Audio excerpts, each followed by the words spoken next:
إنه لقرآن كريم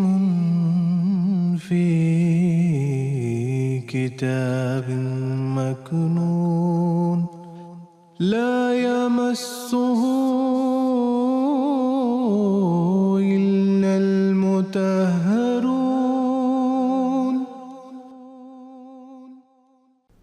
اعوذ باللہ من الشیطان الرجیم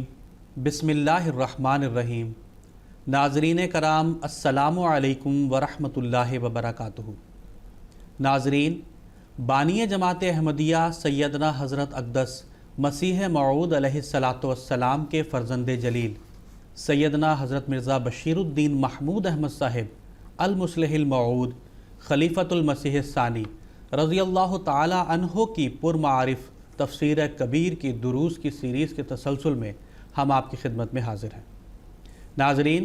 اس پروگرام میں خاکسار کے ساتھ محترم مولانا زین الدین حامد صاحب شامل گفتگو ہوں گے۔ میں آپ محترم کا اس پروگرام میں خیر مقدم کرتا ہوں۔ ناظرین، گزشتہ پروگرام میں یؤمنون بالغیب کی تفسیر جاری تھی۔ آج کے پروگرام میں اس کے اگلے حصے کو پیش کیا جائے گا۔ میں محترم مولانا زین الدین صاحب سے درخواست کرتا ہوں کہ آج کے درس کا آغاز فرمائیں۔ سیدنا حضرت خلیفۃ مسیح ثانی رضی اللہ تعالیٰ عنہ مزید بیان فرماتے ہیں، اوپر جو معنی بیان ہوئے ہیں وہ تو ایمان بالغیب کے کامل اور اعلیٰ معنی ہیں،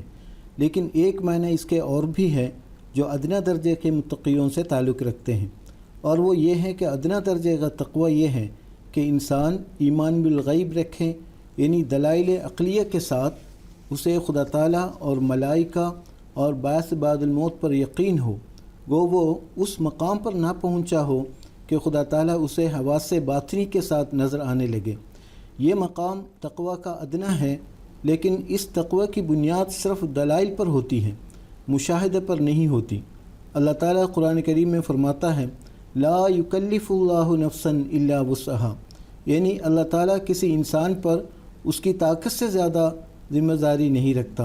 پس ایک انسان جو ابھی تقوی کے اعلیٰ مقام پر نہیں پہنچا اور اسے ان امور غیبیہ پر جو ہیں تو یقینی اور قطعی لیکن ہے انسانی ادراک سے بالا، ابھی ایسا ایمان اور یقین پیدا نہیں ہوا جو مشاہدے کی حد تک پہنچا ہوا ہو، اس سے اللہ تعالیٰ اور اس امر کا مطالبہ نہیں کرتا کہ جب تک اسے مشاہدہ اور تجربہ والے ایمان نصیب نہ ہو اسے متقی اور مومن نہیں سمجھا جائے گا، بلکہ اس سے صرف اس قدر مطالبہ کرتا ہے کہ وہ ان دلائل اور براہین پر غور کر کے جو امور غیبیہ کے ثبوت کے لیے اللہ تعالی نے مہیا کیے ہیں ان پر ایمان لے آئے، اور یہ امر اس کے متقی ہونے کے لیے ادنا درجے کے طور پر کافی ہوگا۔ اب دیکھو، یہ کیسی اعلیٰ درجے کی تعلیم ہے جو سب مدارج کے انسانوں کی ضرورت کو پورا کر دیتی ہے، اور ایسی ہی تعلیم خدا تعالی کی طرف سے نازل ہونے والی کہلا سکتی ہے جو سب استعداد کے لوگوں کی ضرورتوں کو پورا کرنے والی ہو۔ یہ ادنا درجہ تقوی کا انسان کی نجات محض کے لیے کافی ہے۔ ہاں، جب وہ اس سے ترقی کرتا ہے تو اسے ایمان بالغیب کا وہ درجہ میسر آتا ہے جو امور غیبیہ کو مشاہدہ کے رنگ میں اس کے سامنے لے آتا ہے۔ رسول کریم صلی اللہ علیہ وسلم کی ایک حدیث میں بھی اس فرق کو ظاہر کیا گیا ہے۔ آپ فرماتے ہیں کہ احسان یہ ہے کہ ان تعبد اللہ کانک تراہ فإن لم تکن تراہ فإنہ یراک، یعنی احسان اس کا نام ہے کہ تو اللہ تعالیٰ کی اس طرح عبادت کرے کہ گویا روحانی نظروں سے وہ تیرے سامنے موجود ہے اور تو اسے دیکھتا ہے۔ لیکن اگر یہ درجہ تجھے حاصل نہ ہو تو کم سے کم اس درجے پر فائز ہو کہ تجھے یقین اور وثوق سے عبادت کے وقت میں یہ معلوم ہو کہ خدا تعالیٰ تجھے دیکھ رہا ہے۔ اس حدیث میں ایمان بالغیب کے ان دونوں درجوں کو بیان کر دیا گیا ہے، اعلیٰ درجے کو بھی اور ادنا درجے کو بھی۔ جی، اس کے بعد حضرت خلیفۃ المسیح ثانی رضی اللہ تعالیٰ عنہ غیب کے ایک اور معنی بیان فرما رہے ہیں۔ حضور فرماتے ہیں، ایک معنی غیب کے غائب ہونے کی حالت کے بھی ہوتے ہیں۔ ان معنوں کے روح سے ایمان بالغیب کے یہ معنی بھی ہیں کہ جب انسان غیب کی حالت میں ہو، یعنی لوگوں کی نظروں سے پوشیدہ ہو، تب بھی اللہ تعالیٰ پر ایمان رکھتا ہو، یعنی اس کا ایمان صرف قومی نہ ہو کہ جب اس کے ہم مذہب لوگ اس کے سامنے ہوں تب تو وہ ان عقائد کو تسلیم کرے جو اس کے مذہب نے اس کے سامنے پیش کیے ہیں، لیکن جب وہ اپنے لوگوں سے جدا ہو تو اس کا ایمان کمزور ہو جائے۔ غیب کے یہ معنی قرآن کریم میں بھی استعمال ہوئے ہیں۔ مثلا فرماتا ہے الذین یخشون ربہم بالغیب، سورہ انبیاء، وہ مومن جو علیحدگی میں بھی اللہ تعالیٰ کی ناراضگی سے ڈرتے ہیں۔ اسی طرح فرماتا ہے وَلِيَعْلَمَ اللَّهُ مَن يَنْصُرُهُ وَرُسُلَهُ بِالْغَيْبِ، سورہ حدید، یعنی ہم نے جنگ کے سامان اس لیے پیدا کیے ہیں تاکہ ظاہر ہو جائے کہ کون خدا تعالیٰ اور اس کے رسول کا دل سے مددگار تھا اور صرف ظاہری دعویٰ نہیں کر رہا تھا۔ حضرت یوسف علیہ السلام کی نسبت آتا ہے انی لم اخنہ بالغیب، سورہ یوسف، جس کے یہی معنی ہیں کہ میں نے پس پشت نظروں سے اوجھل اپنے آقا کی خیانت نہیں کی۔ ان معنوں کے روح سے ان لوگوں کو توجہ دلائی گئی ہے کہ جو تقریریں سنتے ہیں یا واعظ کی مجالس میں بیٹھتے ہیں تو انہیں خوب جوش آ جاتا ہے، لیکن جب وہ علیحدگی میں جاتے ہیں تو ان کا ایمان کمزور پڑ جاتا ہے۔ ایسے لوگ در حقیقت معمولی مذہب رکھتے ہیں اور ان کی حالت بھیڑ چال کی ہوتی ہے۔ وہ دوسروں کی آراء کی رو میں بہہ جاتے ہیں، ان کا اپنا مذہب کچھ نہیں ہوتا۔ اللہ تعالیٰ ایسے لوگوں کو متنبہ کرتا ہے کہ ایسا ایمان بے حقیقت ہے۔ ایمان وہی ہے جو ذاتی ہو اور صرف دوسروں کے جوش کو دیکھ کر بھڑک نہ اٹھتا ہو، اور جو شخص ذاتی ایمان نہیں رکھتا اور اپنی قوم اور جماعت اور پرجوش واعظوں کی صحبت سے الگ ہو کر اس کے دل کا جوش ٹھنڈا پڑ جاتا ہے یا مٹ جاتا ہے، وہ متقی نہیں کہلا سکتا، کیونکہ اس کا ایمان اپنا ایمان نہیں بلکہ عارضی طور پر وہ دوسرے لوگوں سے مانگا ہوا ایمان ہے۔ ایسے لوگوں کی نسبت قرآن کریم میں دوسری جگہ فرمایا ہے وَإِذَا لَقُوا الَّذِينَ آمَنُوا قَالُوا آمَنَّا وَإِذَا خَلَوْا إِلَىٰ شَيَاطِينِهِمْ قَالُوا إِنَّا مَعَكُمْ إِنَّمَا نَحْنُ مُسْتَهْزِئُونَ، سورہ بقرہ، یعنی بعض لوگ ایسے ہوتے ہیں کہ جب مومنوں کی مجالس میں آتے ہیں تو ان کی باتوں کو سن کر اور ان کے یقین اور ایمان کو دیکھ کر متاثر ہو جاتے ہیں اور کہتے ہیں کہ ہم بھی ان باتوں پر ایمان لاتے ہیں، لیکن جب ان سے الگ ہوتے ہیں اور اسلام کے دشمنوں کی مجلسوں میں جاتے ہیں تو پھر ان کی سنی ان کی سی کہنے لگتے ہیں اور ان کے خیالات سے متاثر ہو کر کہتے ہیں کہ ہم بھی تمہارے ہی ہم عقیدہ ہیں، اور جو مومنوں کی ہاں میں ہاں ہم نے ملائی تھی یہ صرف ایک مذاق تھا۔ ایسے لوگوں کا ایمان در حقیقت کوئی ایمان نہیں بلکہ یہ لوگ بے اصولے ہوتے ہیں۔ پس یؤمنون بالغیب سے اس طرف اشارہ کیا گیا ہے کہ متقی وہ ہوتا ہے جس کی زبان ہی ایمان کا دعویٰ نہیں کرتی بلکہ اس کا دل بھی صداقت کا مصدق ہوتا ہے، اور وہ جب مومنوں کی صحبت سے دور ہوتا ہے، مثلا غیر ملکوں اور غیر مذاہب کے پیرووں میں چلا جاتا ہے جہاں اس کے ہم مذہب نہیں ملتے، تو بھی اس کا ایمان ڈگمگاتا نہیں یا کمزور نہیں ہوتا، کیونکہ وہ دوسروں کی نقل کرنے والا نہیں تھا بلکہ یقین اور وثوق سے ایمان پر قائم تھا۔ اس مضمون سے ان مسلمان طلباء کو جو تعلیم کی خاطر کالجوں میں داخل ہوتے ہیں یا دوسرے ممالک میں جاتے ہیں سبق حاصل کرنا چاہیے اور اپنے ایمان کا مطالعہ کرنا چاہیے کہ اگر وہ مومنوں کے ماحول سے جدا ہو کر کمزور ہو جاتا ہے تو اس کے یہ معنی ہیں کہ انہوں نے اپنے مذہب کو سمجھ کر نہیں مانا تھا اور ان کا ایمان ذاتی نہ تھا بلکہ صرف اپنے ماحول کی ایک صدائے بازگشت تھا۔ جزاکم اللہ۔ خلاصہ یہ کہ یؤمنون بالغیب بھی کہہ کر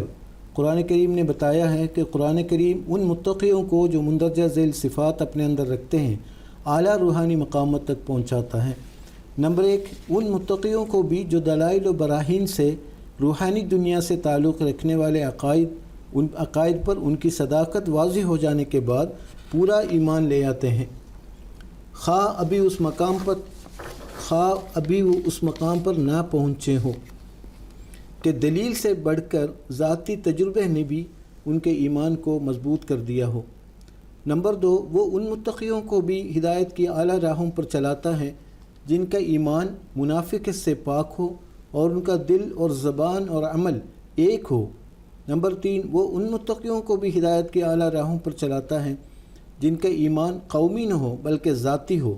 یہ نہ ہو کہ مومنوں کی مجلس میں مومن اور کافروں کی مجلس میں کافر،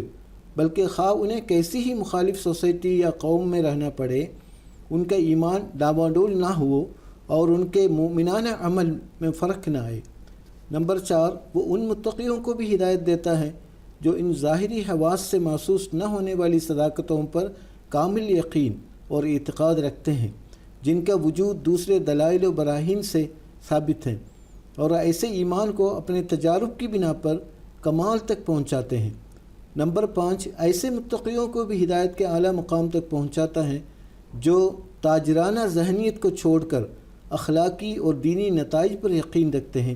اور ان قربانیوں کے نیک نتائج پر یقین رکھتے ہیں جو بظاہر حالات مقبول ہوتی نظر نہیں آتی، لیکن قومی ترقی اور ملی کامیابی کے لیے ان کا وجود ضروری سمجھا جاتا ہے، اور اپنے ذاتی فوائد کو قومی فوائد پر قربان کرنے کے لیے تیار رہتے ہیں۔ جن متقیوں میں ان میں سے ایک یا زیادہ باتیں پائی جائیں وہ قرآن کریم کی اتباع میں حاصل ہونے والی اعلیٰ ہدایتوں کے مستحق سمجھے جاتے ہیں اور وہ ہدایت انہیں دی جاتی ہے۔ جزاک اللہ۔ اس کے بعد حضور اقامت الصلاۃ کے 6 معنی بیان فرما رہے ہیں۔ حضور فرماتے ہیں یقیمون الصلاۃ، جیسا کہ حل لغات میں بتایا جا چکا ہے، اقامت الصلاۃ کے معنی نمبر 1 باقاعدگی سے نماز ادا کرنے کے ہیں، کیونکہ قامہ علی الامر کے معنی کسی چیز پر ہمیشہ قائم رہنے کے ہیں۔ پس یقیمون الصلاۃ کے یہ معنی ہوئے کہ نماز میں ناغہ نہیں کرتے۔ ایسی نماز جس میں ناغہ کیا جائے اسلام کے نزدیک نماز ہی نہیں، کیونکہ نماز وقتی اعمال سے نہیں بلکہ اسی وقت مکمل عمل سمجھا جاتا ہے جبکہ توبہ یا بلوغت کے بعد کی پہلی نماز سے لے کر وفات سے پہلے کی آخری نماز تک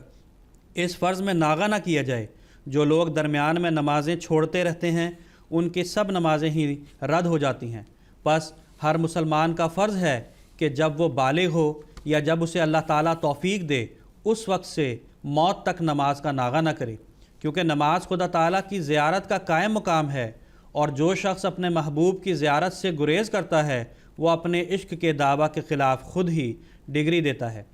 نمبر 2، دوسرے معنی اقامت کے اعتدال اور درستی کے ہیں۔ ان معنوں کے روح سے یقیمون الصلاۃ کے یہ معنی ہیں کہ متقی نماز کو اس کی ظاہری شرائط کے مطابق ادا کرتے ہیں اور اس کے لیے جو قواعد مقرر کیے گئے ہیں ان کو توڑتے نہیں۔ مثلا تندرستی میں یا پانی کی موجودگی میں وضو کر کے نماز پڑھتے ہیں، اور وضو بھی ٹھیک طرح ان شرائط کے مطابق ادا کرتے ہیں جو اس کے لیے شریعت نے مقرر کی ہیں۔ اسی طرح صحیح اوقات میں نماز ادا کرتے ہیں۔ نماز میں قیام، رکوع، سجدہ، قعدہ کو عمدگی سے ادا کرتے ہیں۔ مقررہ عبارات اور دعائیں اور تلاوت اپنے اپنے موقع پر اچھی طرح اور عمدگی سے پڑھتے ہیں، غرض تمام ظاہری شرائط کا خیال رکھتے اور انہیں اچھی طرح بجا لاتے ہیں۔